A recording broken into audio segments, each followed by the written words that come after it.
Now, it's really important to remember, as I said before, that the fact that there is nothing in writing doesn't mean that the trust didn't exist.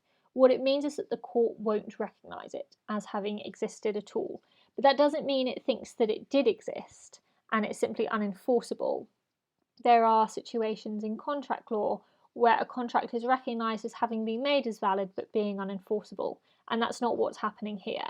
So it is valid if when the trustee is interacting with anyone else or the beneficiaries, trying to not enforce, that's a bad word, the beneficiary is benefiting from what the trustee is doing.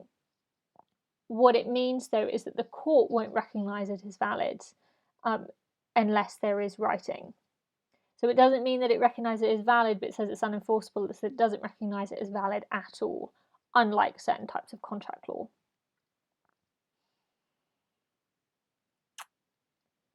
The thing about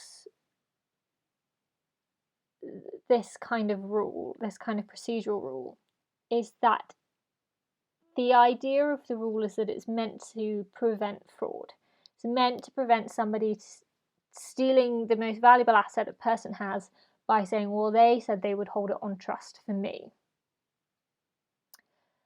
The problem with that is that if, let's say, the settler had in fact said that they would hold it on trust for this person, and then they didn't stick to that, and there was nothing in writing, well, that puts the beneficiary into a bad position, and they then can't prove that, yes, there was actually a trust.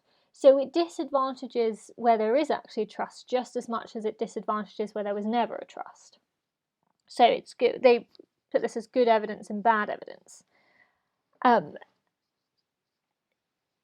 this is where the Rochefoucauld case, I think that's how it's pronounced, case comes in, where there was a Contessa in Europe who was declared to be the beneficiary of a trust. And then I think the settler tried to create a mortgage on the property much later on.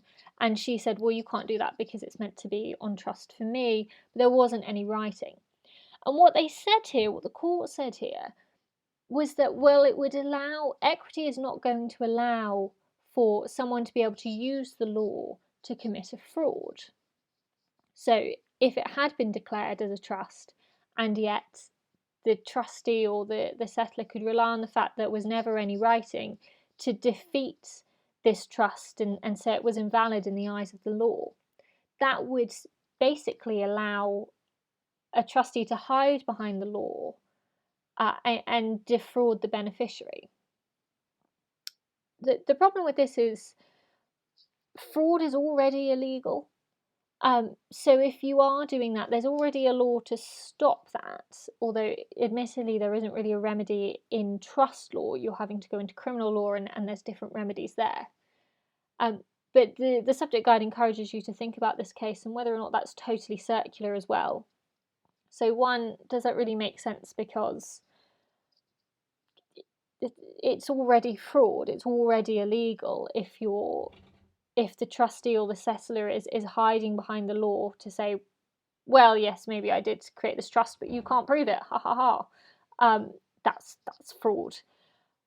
And also the difficulty of, well, how does a trustee, let's say they're not the settler, and how is a court meant to decide that it is fraud if we're not going to allow any evidence to show whether or not that trust was created anyway?